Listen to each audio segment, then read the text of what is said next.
নিটের পরীক্ষায় কখনো কি এরকমটা মনে হয়েছে, একটা এমসিকিউ দেখে মনে হয়েছে আরে এটা তো পড়েছি কিন্তু উত্তরটা ঠিক মনে পড়ছে না? আবার এমন প্রশ্ন এসেছে যেখানে 4টে অপশনের মধ্যে 2টো তো বাদ দিতে পেরেছো, কিন্তু বাকি দুটোর মধ্যে কোনটা সঠিক সেটাই বুঝতে পারছো না। দেখো, এরকমটা নয় যে এগুলো শুধু তোমাদের সঙ্গে ঘটে।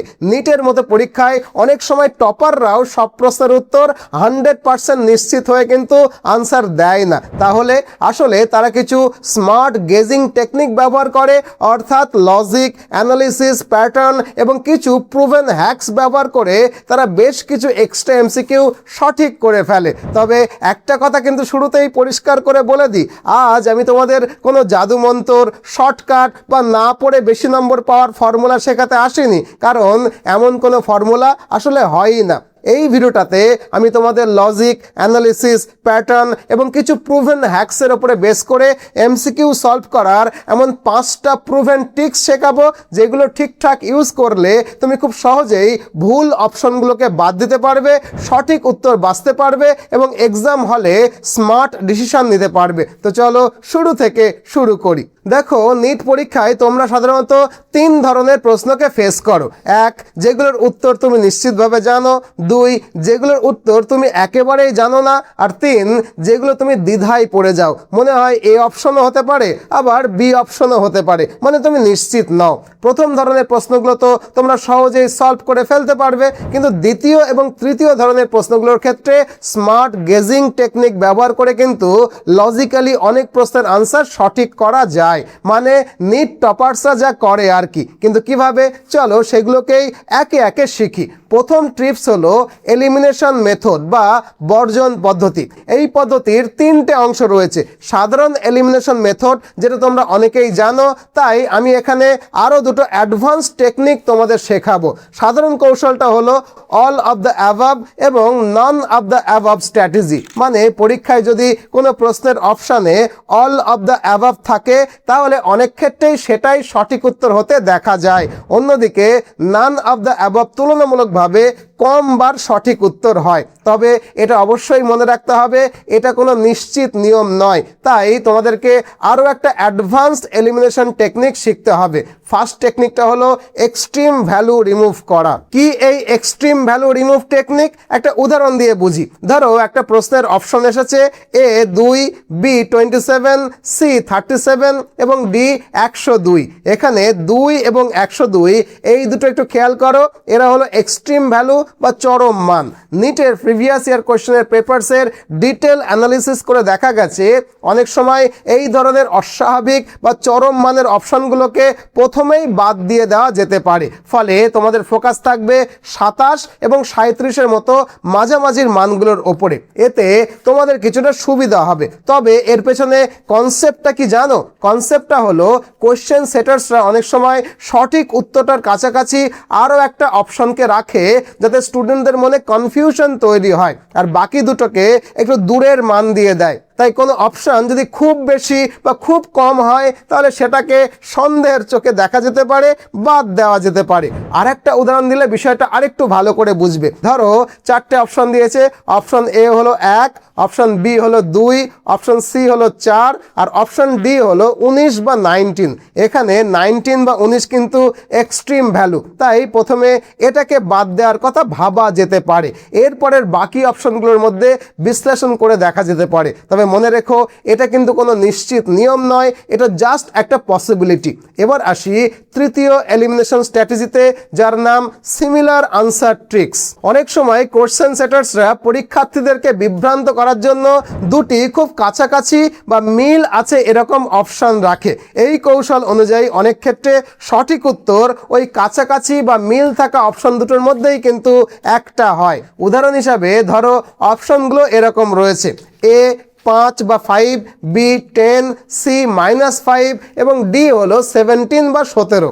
এখানে 5 এবং -5 একে অপরের সঙ্গে সিমিলার, তাই ধারণা করা যায় যে সঠিক উত্তর এই দুটো অপশনের মধ্যেই থাকতে পারে। আরেকটা উদাহরণ দিই, ধরো অপশন এ বলেছে RNA, option B DNA, option C Golgi bodies আর অপশন টি হচ্ছে মাইটোকন্ড্রিয়া।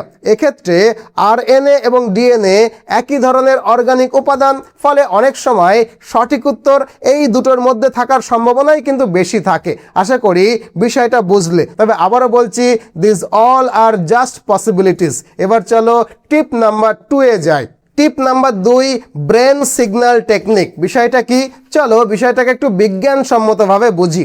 এই কৌশলটা মূলত আমাদের মস্তিষ্কের স্মৃতিশক্তি মানে মেমোরি এবং সেখান থেকে মনে করা মানে তথ্য পুনরুদ্ধার মানে রিকল করার ক্ষমতার উপরে বেস করে তৈরি। কীরকম?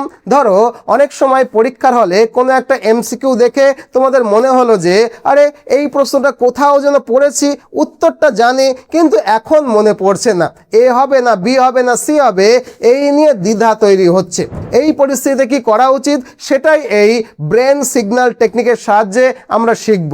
ধরো তুমি গত রাতে স্কুটি বা বাইক চালিয়ে বাড়ি ফিরেছো, বাড়ি এসে চাবিটা কোথাও রেখে দিলে আর তারপরের দিন সকালে উঠে তুমি চাবি খুঁজে পাচ্ছ না। তখন নর্মালি তুমি কি করো বা নর্মালি তোমার বাবা মা তোমাকে কি করতে বলে? তুমি মনে করার চেষ্টা করো যে আমি শেষবার কখন বাইক চালিয়েছিলাম, গত রাতে চালিয়েছিলাম, তারপরে বাড়ি ফিরে এলাম, তাই তো? বাড়ি ফিরে বাইকটা কোথায় স্ট্যান্ড করলাম, এখানে স্ট্যান্ড করলাম, তারপরে বাইকটা পার্ক করে কি করলাম, ঘরে আসলাম, তারপরে কি করলাম, চাবিটা কোথায় রাখলাম। এইবার দেখবা তোমার মনে হচ্ছে যে চাবিটা তো বিছনার পাশে রেখেছিলাম।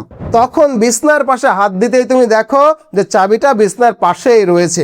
অর্থাৎ তুমি ঘটনাগুলোকে ধাপে ধাপে স্মরণ করো এবং সেই সূত্র ধরে আসল তথ্যটা তুমি মনে করতে পারো।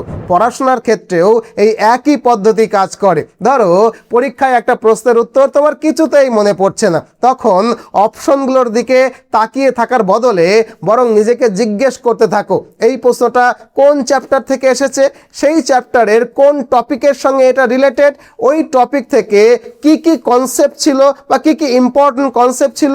যখন তুমি এইভাবে প্রশ্নের সোর্সটা খুঁজতে শুরু করবে তখন অনেক সময় কিন্তু উত্তরটা আপনা আপ তোমার মনে পড়ে যেতে বাধ্য। এর কারণগুলো হলো মস্তিষ্কের সংরক্ষিত স্মৃতিগুলো একে অপরের সঙ্গে সংযুক্ত থাকে। তাই যখন তুমি চ্যাপ্টারের বিষয়বস্তু স্মরণ করার চেষ্টা করবে তখন সেই স্মৃতির সঙ্গে সংযুক্ত নিউরনগুলো সক্রিয় হয় এবং উত্তরটা রিকল হয়ে মনে পড়ে যায়। এটা কোনো ম্যাজিক নয়, এটা বিজ্ঞান।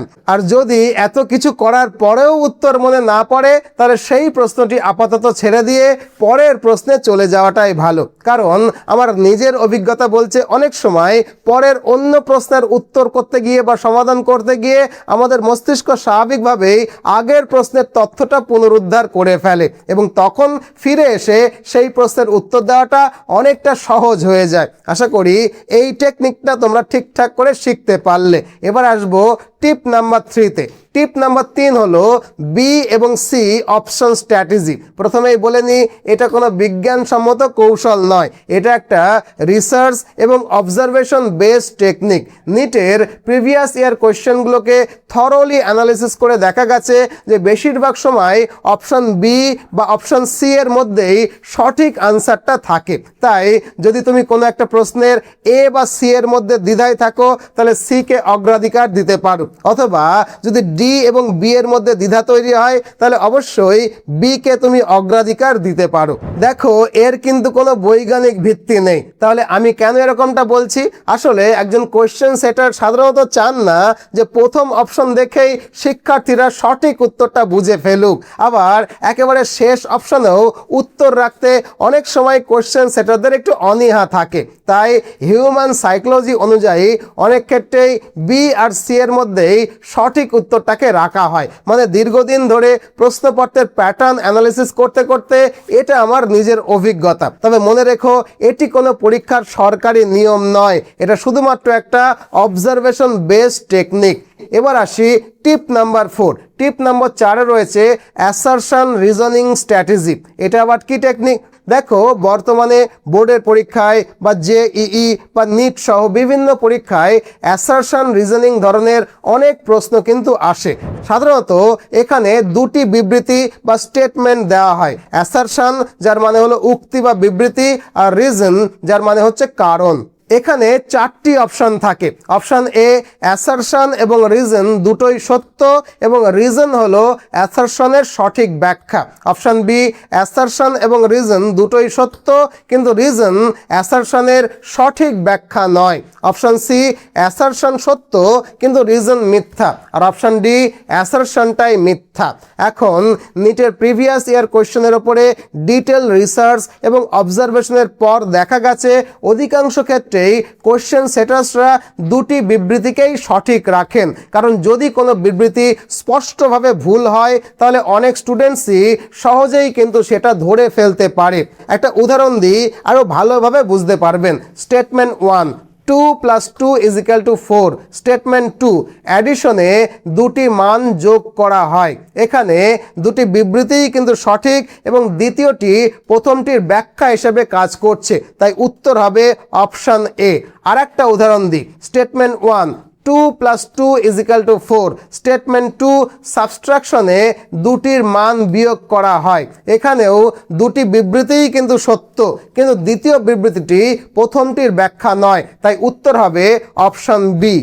এই কারণেই অ্যাসারশন রিজনিংয়ের প্রশ্নে প্রায়ই এ এবং বি এই দুটোর মধ্যেই কিন্তু উত্তর হওয়ার সম্ভাবনা বেশি থাকে। তবে আবারও বলছি, এটা শুধুমাত্র একটা অবজারভেশন বেসড টেকনিক। পরীক্ষার সময় অবশ্যই প্রশ্নের বিষয়বস্তু যাচাই করে ভেবেচিন্তে তারপরে উত্তর করতে হবে। এবার আসি টিপ নাম্বার 5-এ। টিপ 5 হলো প্র্যাকটিস। দেখো আজকের ভিডিওর শেষে এবং সবচেয়ে গুরুত্বপূর্ণ এই টিপসটা হলো রেগুলার প্র্যাকটিস। পরীক্ষার আগে তুমি যত বেশি এমসিকিউ সমাধান করবে তোমার মস্তিষ্কে তত বেশি ইনফরমেশন, তত বেশি প্যাটার্ন জমা হবে। তাই তুমি যত বেশি প্রশ্ন প্র্যাকটিস করবে তত বেশি ধরনের প্রশ্নের সঙ্গে তুমি পরিচিত হবে। ফলে পরীক্ষার হলে কোনো এমসিকিউ দেখে তুমি ঘাবড়াবে কম আর আত্মবিশ্বাস পাবে বেশি। তাই যতটা সম্ভব বেশি পরিমাণে এমসিকিউ প্র্যাকটিস করো। তো এই হলো এমসিকিউ সলভ করার 5টা টিপস। আশা করি এটা তোমাদের জন্য খুবই হেল্পফুল হবে। এখন মন দিয়ে পড়াশোনা করো, ভালো করে পরীক্ষা দাও। আশা করি তোমরাও টপ র্যাঙ্কিংয়ের মধ্যে আসবে এবং সরকারি মেডিকেল কলেজে চান্স পেয়ে তোমরা তোমাদের ডাক্তার হওয়ার স্বপ্নকে পূরণ করতে পারবে। তবে যদি দেখো যে র্যাঙ্কিংটা খুব একটা ভালো হয়নি, সেক্ষেত্রে আমি বলবো আরও 1 বছর ইয়ার লস না করে প্রাইভেট মেডিকেল কলেজে কোটি টাকা খরচ না করে তার 4 ভাগের 1 ভাগ টাকায় রাশিয়া, জর্জিয়া বা উজবেকিস্তানের মতো দেশ থেকে এমবিবিএস পাশ করে দেশে ফিরে আসতে পারো। কারণ আজকাল নিটের ওপরে খুব বেশি ভরসা করা যাচ্ছে বলে আমার অন্তত মনে হয় না।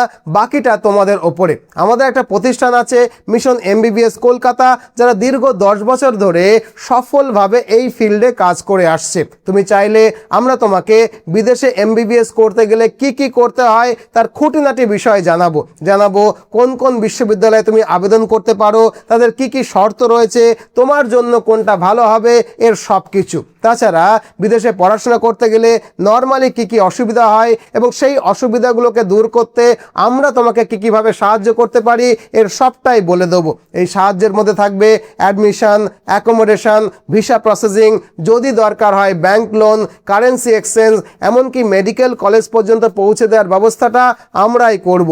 এখানেই শেষ নয়, বিদেশের প্রতিটা মেডিকেল কলেজে আমাদের নিজস্ব অফিস রয়েছে। তাই পড়াশোনা চলাকালীন বা হোস্টেলে থাকাকালীন সময়ে যে কোনো সমস্যায় আমরাই কিন্তু তোমার পাশে থাকবো। এক কথায় বিদেশ থেকে এমবিবিএস করার ক্ষেত্রে যা যা সাপোর্ট লাগে তার সব কিছুই আমরা মিশন এমবিবিএস কলকাতা তোমাকে প্রোভাইড করব। তাই তুমি যদি ফ্রেশার্স হও বা ড্রপার হও আমাদেরকে ফোন করতে পারো এই ফোন নাম্বারে ফোন করে বিস্তারিতভাবে জানতে পারো, অথবা একটা অ্যাপয়েন্টমেন্ট ফিক্স করে আমাদের কলকাতার অফিসে এসেও কথা বলতে পারো।